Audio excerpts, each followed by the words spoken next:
following podcast may be explicit. One Joe Young presents Adventures from the Shed, a tabletop RPG podcast. You can find us online at adventuresfromtheshed.com. That, and I say, hi, welcome to the Shed for Adventures from the Shed. Here we are. You can indeed find us online at adventuresfromtheshed.com. That was even me that said that. We're at the table to do something completely new.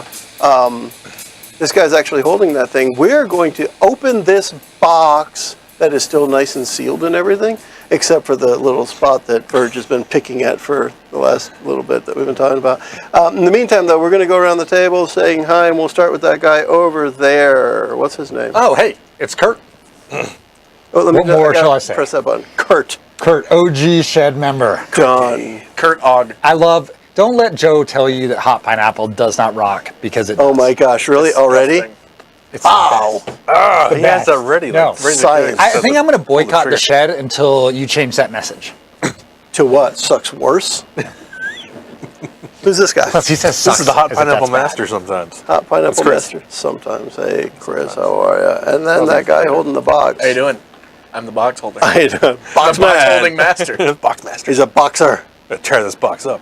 And I'm Joe. Box. Easy enough. And here we are. We're back in the Shed. And today it's kind of a special thing. I thought we'd take advantage of the whole YouTubing that we've done. YouTubing. And we're going to do something that's more visual than audio, although we will talk through the whole thing too. But we're going to open a product right off the, right out of the box here. That's how you open things, I suppose. And we're going to look at what's inside, talk about it, and this is the next game we're going to play. And because of that, we're going to get kind of a head start on that. That's why I've called this preview. We're going to get a look at what we're getting ourselves into and see what it looks like.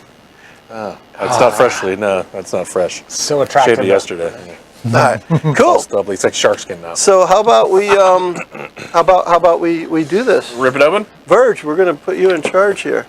We're actually thinking Verge might run this adventure. We're going to find out what it looks like inside. Because if we all universally agree that it is poopy, then we might not do that.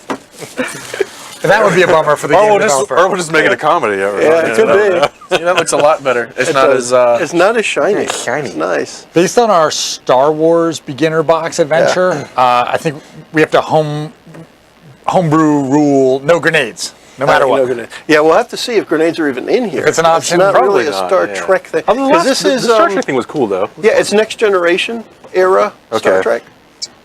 All right, so what do we got? So we've got, so as far as dice, we got 2 D20s, 4 D6s that have different symbols on them. Kind of like fate dice almost. They actually look like fate dice. Yeah. Ooh, we've got some tokens here. 2 of them are already Alert. popped out. Yeah, they're right here. And you're welcome to hold them up higher too. Verge, you're welcome to hold them up a little higher as you do it too, so they can show up bigger on the camera. I like this nice red alert button there. This guy, we've got some red alerts, some other characters here. Got a cool map coming up here. Neat. I love maps. I'll tell you that. This is multiple maps all in one. So Oh my, look at that. Some kind of turn it a little star chart looking thing. Force fields And there. then on the other side, we've got what looks to be like some kind of room or med bay. Yeah, that's definitely a med bay.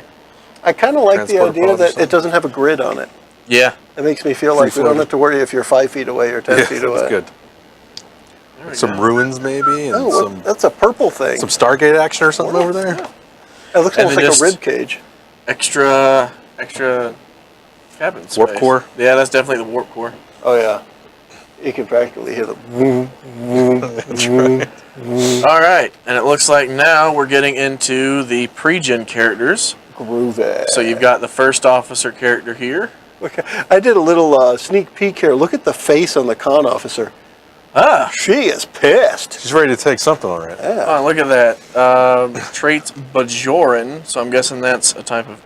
Yeah, Alien. It's an alien race. Very human with little ridgy things on their nose. Yeah. And we've got the con officer, which, let's make sure you get a good look at that face. Pissed. Yeah, she's shouting something. She's probably That's the shouting first hot one? pineapple. Yep. I think that's what she's saying. Somebody's trying to That's give the it O to and her. ha. More hot pineapple. Ha. She's like, I thought it was cold, but it's hot. So this is This is a chief engineer. They are Trill or Del Symbiont. Yeah. Symbionts. Yeah, trills Cool. or symbionts. There we go. Looking at that guy. He's neat. And Dorian, chief of security.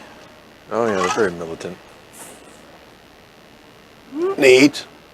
Looking at that. We've got a Vulcan medical officer.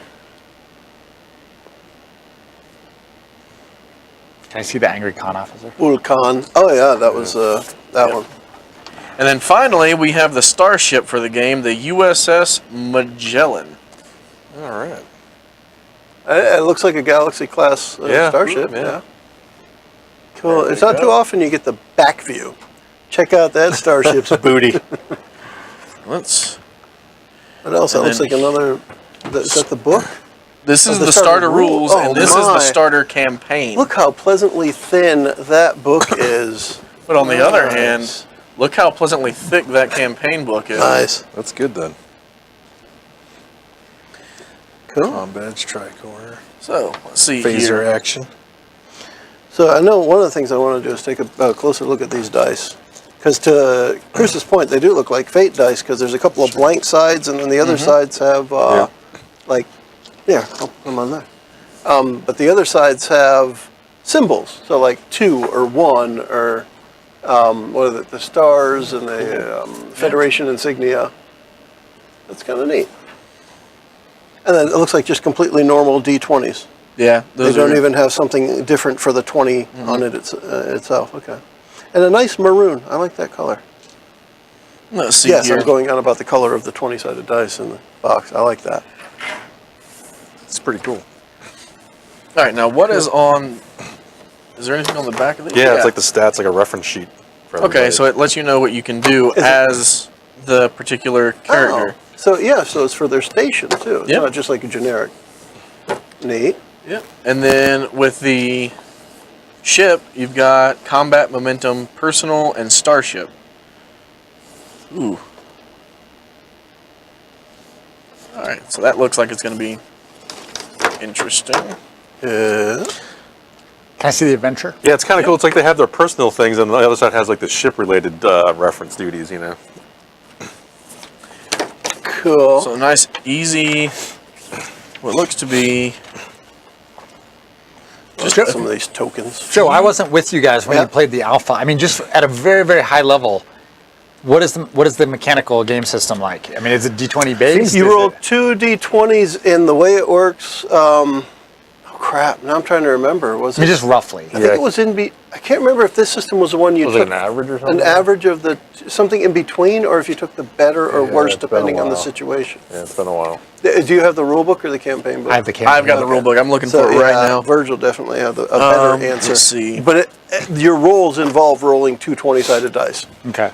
So that was, to me, I remember the mechanic and... But it's some type of roll to act and then Yeah. a damage or an effect Yeah. roll? And when I remember when we played it, we were thinking at first, it seemed like a pretty high variable, like because a D20 is only 5% per side. It seemed like the numbers would vary wildly, but then as we played it, I felt like it seemed to flow fine. I don't think we really had any issues with looking at it from that perspective. It was straightforward. But I know when we were first looking at it that we were thinking, how the heck does this mechanic work? But they do explain it well, or at least they did. And again, this is all new to us. It's been, gosh, well over, Oh, excuse me. bless you. It's been like probably close to 2 years since we played that one. Looks like there's a big core rule book if you want it, because there's Oh, a yeah. 10% off code here Ooh, yeah. for buying the. And it's Modifius Games that has this. They were the same ones that were running the alpha. So it's been the same company since the beginning of this, I believe. Now, I think for those who probably more in the know than me, probably have more information about this. However, I will say from my understanding, the Star Trek name has gone through several different game publishers over the years. I actually have an old, I think it may be FASA, F-A-S-A, that company. I still have the box for a Star Trek, the original series game that I've had, I want to say, since either the 80s or 90s. I still have that box. But by today's reckoning, it's an old system that's kind of hard to figure out. It's not as simple as the newer stuff we've had. So this looks like it's going to be easier. Well, I'll tell you one thing. It's completely opposite to D&D. You want to roll low. That was part of the mechanic I was trying to remember. Each die that rolls a natural 1 scores 2 successes instead of the 1. So what it is you roll 2 d20s or up to 5. It says, depending on the difficulty and different things like that, the 12 and 12. Well, there you go. Depending on what the game master decides, you roll 2 d20s standard. Each die that rolls equal to or less than the target number scores a single success. So, you do a DC, but it's at or less than instead of at or greater than. And so if you roll a nat 1, that's 2 successes instead of 1. Each die that rolls a 20 causes a complication, and that's a different thing altogether. Yeah.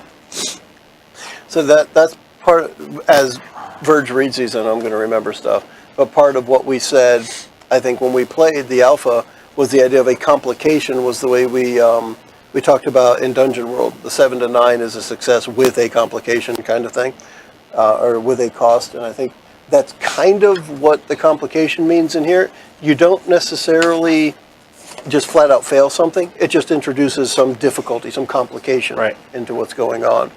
And depending on how the campaign is written, it might actually be spelled out in there that a complication in this situation is this thing. Right. Do you want me to read the really short overview? Well, there's an example of it right here. Yeah. Well, let's hear the example since we were talking about it. Yeah, but I do want to hear that. Scotty is attempting to squeeze additional power out of the Enterprise's engines. His target number is his control attribute, which is 11, so it's different attributes that your character has. Okay. The engineering discipline is 4 for a target of 15. And he has a focus in starship propulsion, and the task has a difficulty of 2, which means he rolls 2 d20s. He rolls 2 d20s, rolling a 4 and a 19. The 4 scores 2 successes thanks to his focus in starship propulsion, so that's going to be something that's in there in the character sheet. While the 19 scores no successes. With a total of 2 successes, he succeeds at his task because he needed the 2, because that's what the difficulty was. So if it's a difficulty of 3, you need to get 3 successes in some way. Yeah. So Kurt, go ahead and read the synopsis or overview of the adventure.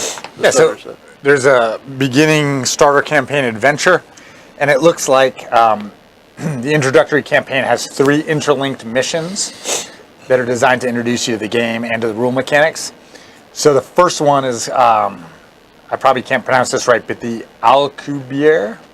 In their first assignment, the PCs must make contact with and recover the USS Alcubierre, a test bed for a new type of warp drive.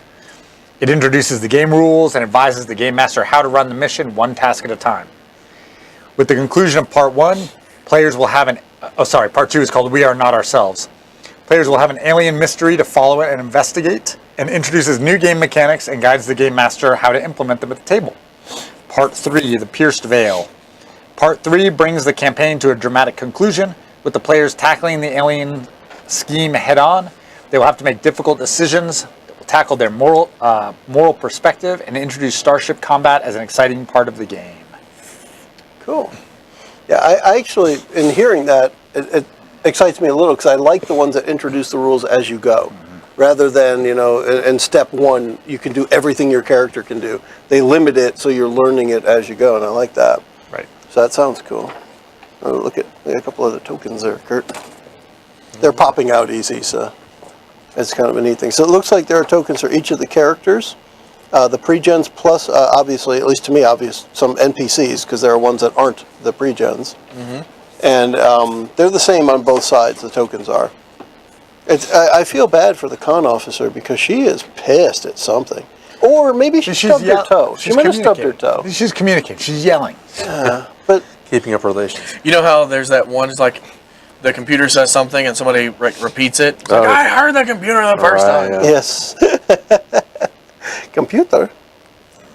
Yeah, it looks like we might have some NPC or some villains possibly in here. Yeah, Like some because Romulans, there's I a fair see. amount of different ones on this one too. You can see them up there. The ones that aren't on the sheet. Yeah, because we got like one of the engineers on here. We've got some Romulans. It looks like some Klingons, Bird of Prey. Are you reading that? Bert? I'm reading. All But I do like the idea of having the tokens because even though these maps aren't grid-based, to give you the idea of where you are on a map, I think is really useful. Because there are a lot of these games, of course, there are spatial awareness that you need. Like, are you there? Are you not there? These are red alert, and I'm curious. Is it Starfleet thing? Yeah, I'm curious what the maybe it's just Starfleet ship token combat is. possibly or something. Sure. I'm sure I know they do have the ship there. Yeah, I don't They know. have this thing called momentum, which I guess for anybody that's played 5e seems like inspiration. So if you that example from earlier, how he rolled the 4 and it counted as 2 successes. Yeah. If he would have had another success with the other roll, so it would have been 3 successes when you only needed 2. You would have had 1 momentum. And that you have a pool of that. The player group, as in everyone together, may only have 6 momentum at any time, but you can do things like creating an advantage or being able to add an additional d20. So instead of only being able to roll 2 for 2 successes, you got 3. So you have an extra chance to do. How many Starfleet tokens are there? 6? Yeah. I wonder if those count for momentum. Yeah, that might be it. It might be. They could be generic and used for whatever, but since you could only use 6 or only have 6, it might make sense for that. I don't see. Maybe it's in the adventure guide here. Does anybody want to look at the? Yeah, pass it over to Kurt. That's the rules. You're gonna look at that. Chris, hand me one of those characters, please. I can give you a couple. Anyone's fine. Yeah, that works. It also gives you a 10% off the actual rulebook code. That's what Kurt said. Oh, okay. I was really into the. You were. Joe, it's the comm officer. Screaming again. She's just leaning over the other shoulder. Or is that the same one? Over her right shoulder? Always yelling. Yeah, over her right shoulder. That's just... And it's con, by the way, not com. Yeah, So con. yeah, She's driving. C-O-N-N. She's driving the boat. She's not a communications officer. Oh. Yeah, she's a navigator. She has the con. Yep. I'm gonna just read off a couple of the things that are on the sheet while you're looking at there too. So we looked at them a little bit, but and you can kind of get it. Chris, move it over this way just a little bit. Yeah. But that block has attributes and disciplines. You just get numbers next to each of these, and I'm sure they have some kind of correlation to ones that we're more familiar with. So there's control, there's daring, fitness, insight, presence, and reason, all under attributes. And I know typically in the games we play, attributes are the strength, dexterity, wisdom, etc. I'm sure there are analogs to these for us.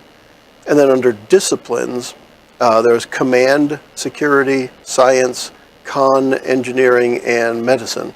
And those, from what I can see, are just so for example, this is the medical officer. So the highest discipline is medicine. And I'm sure the same thing under security officer here, has a higher security number. So I think those are the things that you're just focused on. Well, not focused, I shouldn't say that, because there is actually focuses as well. Yep. But disciplines are the thing where you're training-wise. That's what it looks like there. And that's pretty cool. And so what we were just playing under Trail of Cthulhu, you had the pillars of sanity and your drives, and they have values here, which is kind of interesting. Like for the medical officer, values of to seek out new life is one. Another is precision and diligence are a doctor's primary tools. So these are like your driving forces, the things that help you figure out how to play your character, the personality maybe to play. That's kind of neat. It does talk about the focuses, and as Verge had mentioned, I think a focus just means if you're using that, you probably are able to succeed better or more succeedery. Then there are talents, doctor's orders, quick to action, first response, things that make sense for a medical officer, I guess. And one of the things I think I'd want to figure out while we're looking through this is the blocks on the bottom left of this character sheet talk about, actually on each of them, the blocks that they have on them. There's determination, stress, and resistance. And I'm guessing stress is essentially hit points in this, because that's each one has more stress blocks than anything else. Yeah. Determination, not sure. And then resistance, 0, 0. I don't know if anyone has higher than 0 or 0. Yeah. No, 0 here. Yeah. Looks like they're all 0. So I don't know what resistance is yet either. Well, the Except ship that has a it is resistance of 7. Oh, that makes sense. Shooting a ship with a handheld phaser is different from shooting a person with a handheld phaser. Probably an armor, but Yeah, probably something similar to that. I do really like the idea that on the back of the sheets, and in the rule books for that matter, they use the computer's interface, the LCAR's interface from the next generation, which is kind of neat. The formatting of the books makes it like you could press them like control panels and what have you. That's kind of neat, and it's on the back of the character sheets as well with their conflict reference. That's kind of neat. It looks like another one of the games where they've taken the time to spell out the character stuff enough that I'll press this button here. That on this page you actually have a lot of stuff about what the character can do, and that's just the back of the character sheet. So it's kind of a quick reference for playing the character in the adventure. And like I'm sure this is similar to others where if you just continue past the starter box, these things are still relevant in the regular game too. Yeah, like because this has the commanding officer reference. Yeah, he's the first officer, yeah. So on the back of the first officer is the commanding officer reference, and then on the back of the starship is the conflict momentum spins. So it actually lets you know what you can spend your momentum tokens on. And you were right. I found the it's here in the rules. It lets you know what the starter set includes, and it says 6 momentum tokens. 14 threat tokens. So that's what the alerts Red are. alerts, okay. 28 character tokens. Yep. That's all for that. That's all that is. And then you've got the dice, booklet, the maps. So I don't know if we had said it yet, but it probably has the right number there. How many player characters are there? There are the 5. pre-gens? 5, okay. There are 5 pre-gens plus the ship. Does it say anything about how many characters should play in the adventure? Like it says designed for blah blah whatever. Right. Yeah, no. As far as I can see, Because chances are we're going to play this with 3 characters Can I see the box? and see if that's good enough. yeah, it doesn't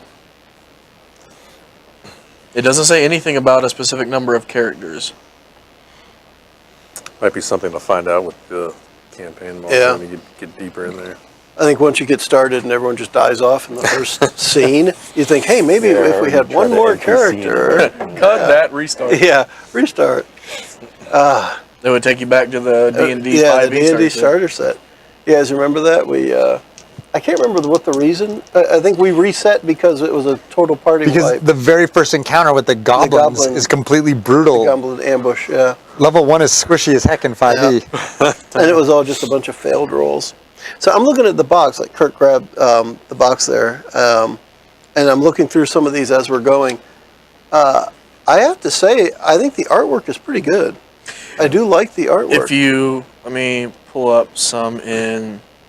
Yeah. There's some extra artwork here in the book Oh, that's kind of neat. that's really good. There's another one that I really Yeah. like. Here we go. Here's another one that was. There. Oh, yeah, that's kind of cool. And I'll mention for anyone who's interested, like I mentioned earlier, Modifius Entertainment is the company who did this, and they continue to. I get regular emails from them about updates to the game and different things they're releasing, like modules and what have you. And it was in one of those emails I realized they had a starter set. Now, I went and got this on Amazon because I buy a lot of stuff through Amazon. So for those out there, you could definitely find this on Modifius's website. Definitely check with your local game store. If you have one, go to your friendly local gaming store and see if they can order this. I should look it up on my phone to be sure, but I want to say this was 20 or 25 bucks, just like a regular starter set. I feel like they all fall in that between $20 and $30 range. So there's nothing outrageous about the cost. It looks like you get everything you need to play the beginning adventure. Plus, I do like the idea that with these character sheets, it looks like you'd be able to carry this into a regular game, probably just make notes on it if you needed. The only maps, thing I would the tokens, say is you can, like the momentum things, is you can use those to buy extra D20s.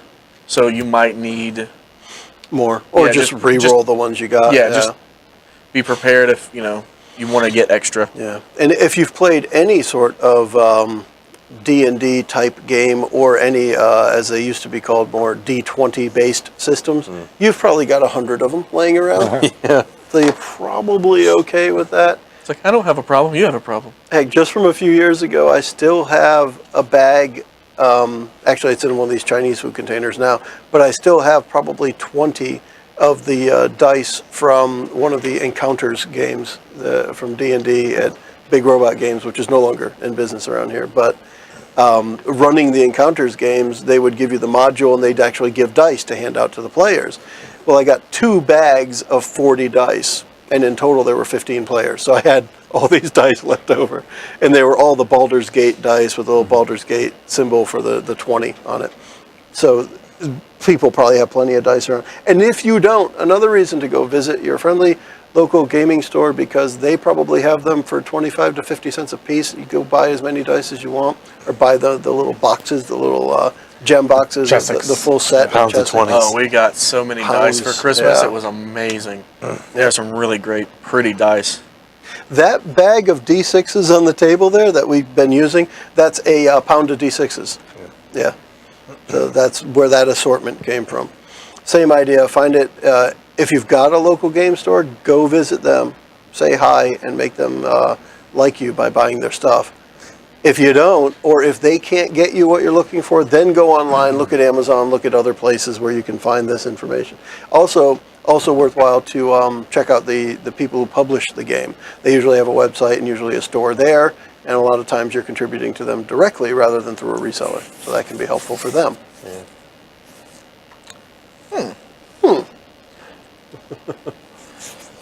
Really? Character sheets over Oh, there? yeah. Sure. Actually, I wanted to look at the Chief of Security one, so I'll pass you the There's a others. lot of really good stuff in here. It looks like the campaign would be really interesting because there's like, Does it look like, based on what you've seen in this brief time, does it look like it's a railroad, or is there a bit of sandbox in there? Can you tell? It seems very railroad. Okay. Yeah, I imagine if they're trying to teach you how to run it, it's going to be pretty linear. This is very railroad. Well, we got spoiled with the D&D starter set because it was both. You were railroaded into the sandbox. which is great. Yeah. Once you hit Fandolin, Right. it was opened up. You can go on different paths, and we did. Yeah, and that was a big adventure. I mean, It was. you could play that thing for 20 hours. But that was a big adventure in a 70-page book, I think it was. It wasn't that big. I don't overall. remember. This one. The rule book was like 34 pages. It was a small rule book. That D&D starter set went on sale on Amazon a month or less two ago than for 50. $11. Oh my. I bought 2 or 3 of them. I was going to say, it's worth having the blue dice alone, just for the trophy of having the blue dice. Yeah, but this is less than 50 pages. It seems. I'm not going to say it's like extremely railroady, but it seems fairly railroad. And we're doing a preview. This is all first impression stuff, so definitely don't judge the game overall on what you hear us saying, but hopefully we give you a preview into what we're expecting out of it. But the way it looks is the way it's, like we had already said, the way it's set up is as you go along, you get different and more complex rules that you need to, that you learn. It is very much set to, like it says here, it introduces the game rules as the story develops and is designed to be run by a novice game master as simply as possible. By the third mission, which is the third that's in here, the game master should be familiar with the 2D20 system and be able to run any Star Trek Adventures mission with the help of the core rulebook. So pretty much this is designed to help players learn the mechanics and the game master to learn the rules so they can very easily transition into the other. Oh. So that's why it seems a bit more railroady, but I think it's But it's less to teach because you. It's of- like going through a tutorial on a game. it's less of an actual campaign, and I think that's one of the issues that one of the things that the 5e starter set really spoiled everybody on is because that wasn't necessarily a tutorial like most beginner sets give you. That was a full-on campaign that was just very well done. This, I think, comes back to the whole, like you said, tutorial, where you have a bit of story and a bit of go-through. It's more like a like a demo. It harkens back to the old demo disc that you'd get for PlayStation or whatever. Yep. So you get a small chunk of slightly simplified rules of part of the game. Yeah. Right. That's how I felt like, about I like that analogy, a demo, because you're going to get. You have a full adventure here. It's not like you're cheaped out of anything. Right. Yeah. You get the whole thing. You get the whole game. You get everything that it's supposed to deliver. But It's just smaller. yeah, once you're done with it, you decide whether you want to go buy the full game or not. Yeah. Yeah, D&D was like a level 1 to 5 campaign. I think so. Pathfinder, I think, is more like this. Pathfinder was a great box set, and it had the pawns, dice, all that. Map. Yep. Great flip map, but it was just one encounter. It was a 12-room dungeon with a cool encounter at the end, which is probably more like this. You could, and it was also a kind of a tutorial as you went through that dungeon. This seems more like an in-between of the two. So where it's not necessarily a full-on campaign, it's just 3 missions that kind of flow in the challenge upwards, like an uphill challenge. Right. That's cool. Since I know nothing about the system and I'm not a big Star Trek guy, it's probably a good way to start. I did love Next Generation, but I'm not. Well, and that's what I was going to say. Like, I saw something in here that they actually refer to the Enterprise, 1701D, like they refer to them. So it's you are in the same universe. Yes, it is. That was one of the things I've Just at a never later followed time. back up with reading all their stuff to see. But one of the things they did during that alpha that we played as part of, I say we, I think I was the only one. I was there. You were here, Yeah, okay, Chris, you were here. But part of that was, as you played, if you typed up what you did in your game sessions, if you kept, a Starfleet log, captain's log, for us, I called it the podcast log. But if you sent them what you did, then they were to use that information that they found most interesting in the actual game later on.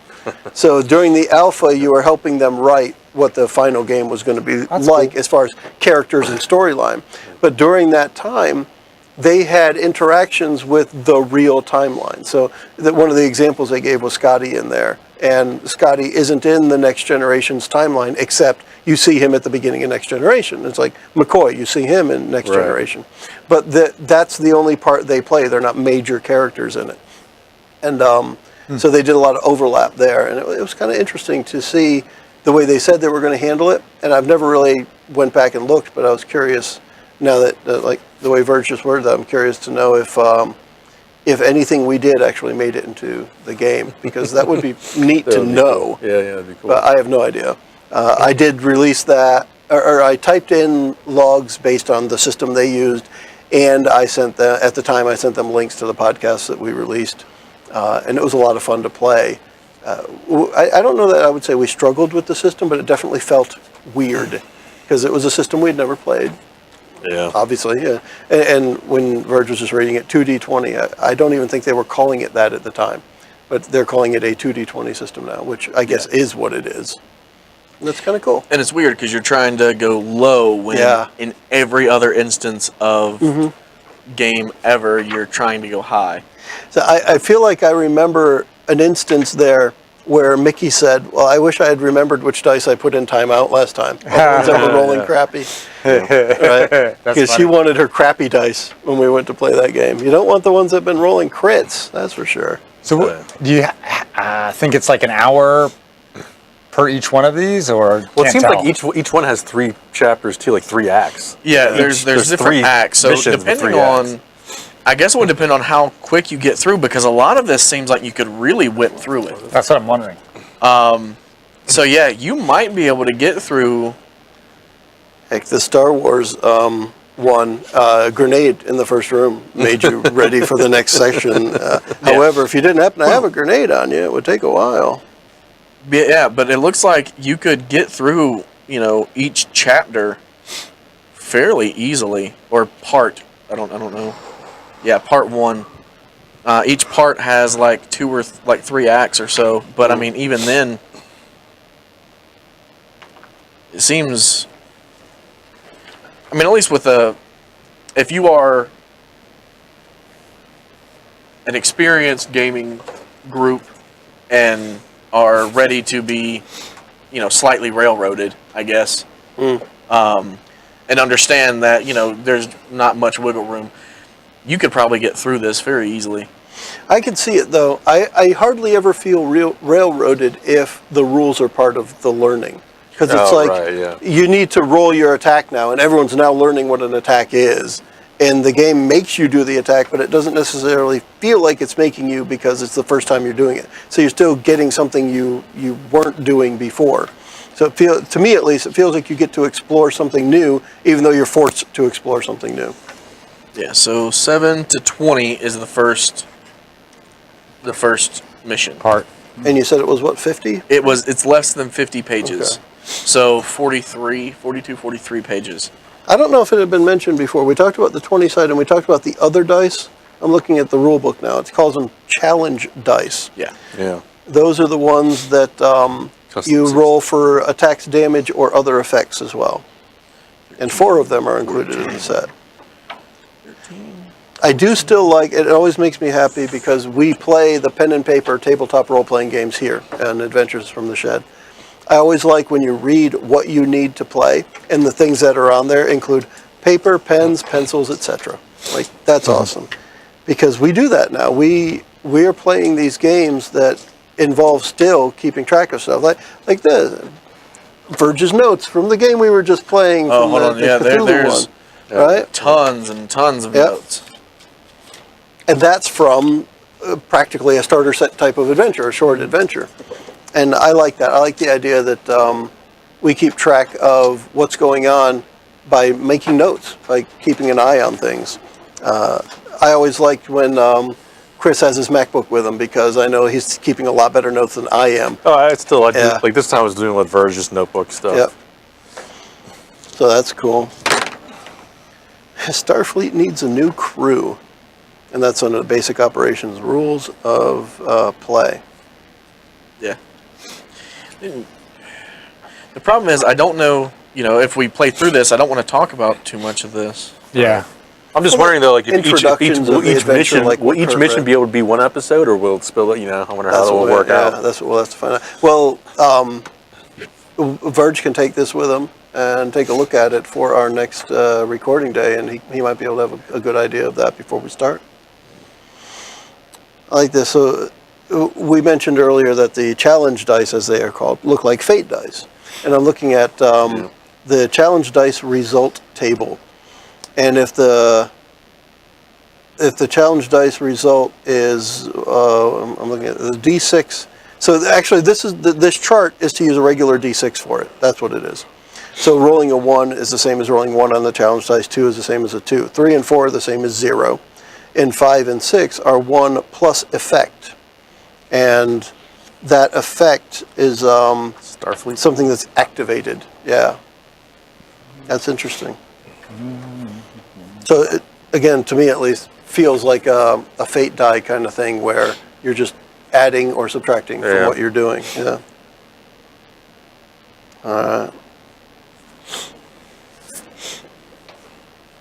So con is a character's ability to pilot a starship or ground vehicle. Yeah, so now that I have these in front, the rule book here, let me read. I mentioned the character sheets and the ability, or the attributes and disciplines. I'll read quickly what they mean, and I'm sure we can map these to what we recognize. So control is a character's self-discipline, coordination, and fine motor skills. Sounds like dexterity-ish, right? Daring is a character's bravery and quick thinking or acting without hesitation. Ooh. Not sure. That's something. That's a little different from a D&D stat. I like it. Fitness, character's physical strength and stamina. So like strength and constitution together, I guess. Insight is a character's understanding about their environment and other people. Wisdom. Yeah. Presence is a character's personality and ability to command attention or respect. Charisma. And then reason is a character's logical and problem-solving ability. So intelligence, yeah. And under disciplines, a character has 6 disciplines based on their training in Starfleet. Command is their ability to direct a crew or lead a team. Con is the ability to pilot a starship or ground vehicle.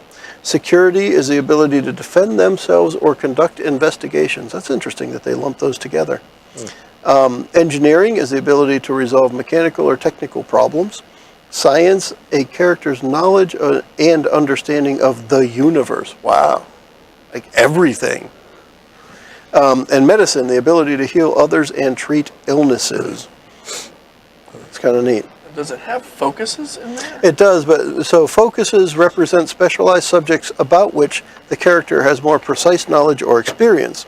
These focuses can be any topic and apply to any attribute plus discipline combination where focus is relevant to the task. That sounds confusing until What does you it? What use does it give you? Like, it So was weird 'cause they example- had like the propulsion thing for Scott in the Yeah. Scotty example, but it was weird.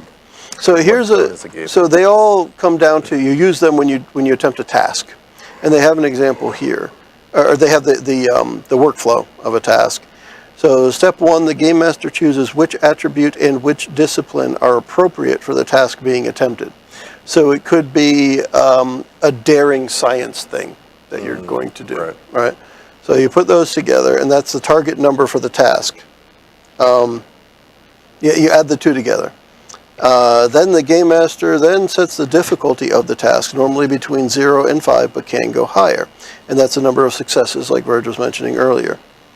Then the player rolls their dice pool, like they use the term pool as well. And they may purchase up to 3 additional d20 spending momentum, or adding to the threat. That's another thing. You can add to the threat to roll an extra die. And then each die that rolls equal to or less than the target number scores a single success. If there's an applicable focus, then each die that rolls equal to or less scores 2 successes. So I think when you're first making a character, which won't happen here in this starter set, you choose the focuses for your character. Yeah, right. You pretty much say, this is what I'm focused on. Now that they have focuses there, then you're determining, it's kind of like when we play Dungeon World, and I like to say, convince me that you can use that stat. Right. I think the focuses are going to work the same way. So there's going to be a task based on, like I said, I said daring in science.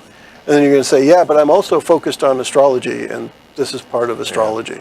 Yeah. I want to tell you what your horoscope says. I don't know how this first option is going to use 3D chess, but it might come into play later. Why not? Maybe some, Sounds good. maybe some strategy action. Yeah. Captain Kirk have a focus on casual sex. Pull All the boots green up. women. Yeah, one of his values is pull my boots up at the end of, at the beginning of each scene. Yeah, that's actually pretty funny. Advantages and complications. So there are advantages on this sheet. No. Not on here. An advantage is a trait which is inherently positive or beneficial, and which will never have a detrimental effect to its owners. So there are traits, though. Yeah, there are That's traits. That's just the races. Yeah, that's interesting. Okay. Unless it's part But of it the uses values. capital T for trait. An advantage is a trait which is inherently positive or beneficial. So being human is inherently positive or beneficial, and never has a negative effect on you, right? Sure. A complication is a trait which is inherently negative or problematic. I guess these are the traits of the task that you're doing. Yeah. Neat. You can improve the odds of it, succeeding a task by getting assistance. And you can increase the threat against you. You can use momentum, and you can use determination. Huh. Difficulty 0 tasks. So circumstances can reduce the difficulty of a task even down to 0. Those are simple tasks, and it does not require a dice to be rolled. That's kind of interesting. But because you don't roll dice, you can't generate the momentum, which we talked about as a way to make things easier later. Yeah. They got this phaser battle with Romulans in one of these pages here. There's some interesting focuses, though, like the Vulcan has murder mystery stories, and then the con officer has avian breeding. Avian breeding. Yeah. Chief of So Security this has story- Klingon opera. This starter set is going to be interesting. Very Klingon flavorful. opera? Very flavorful. Which, I mean, there's Klingons listed, so can you pull that off somehow, you know? So you have to play a Klingon opera to get the birds to mate. Yeah, you never know, man. Well, my Because question that's how is, birds if operate. they don't have are they just putting these focuses on here, or is there a list that's in the like official So rule book? what it reads is, and I feel like I remember this from the alpha, a focus is something you make up for your character. It represents a quirk. specialized subject about which the character has more precise knowledge or experience. These focuses can be any topic and apply to any attribute plus discipline combination. So several of my characters Yeah. would have had ball gags as a focus. Yeah, German dungeon porn, right? Like the Vulcans got, or no, the chief engineer's got the oenology or something. Yeah. Like that's winemaking, like Yeah. stuff like that. So the idea there is you're building the personality and the background of your character. But I'm wondering if there's anything in the actual this module that you could pull off to like give you that extra tweak. Yeah, and that's what I'm thinking. The idea is you have to convince the GM that's pretty cool. that's going to work. Really, because I know how to make wine and get birds to have sex with each other. I should succeed on this task. And it's interesting because every other focus has something to do with the character. So the con officer, for example, has navigation, propulsion systems, shuttlecraft, subspace physics, quantum mechanics, and then avian breeding.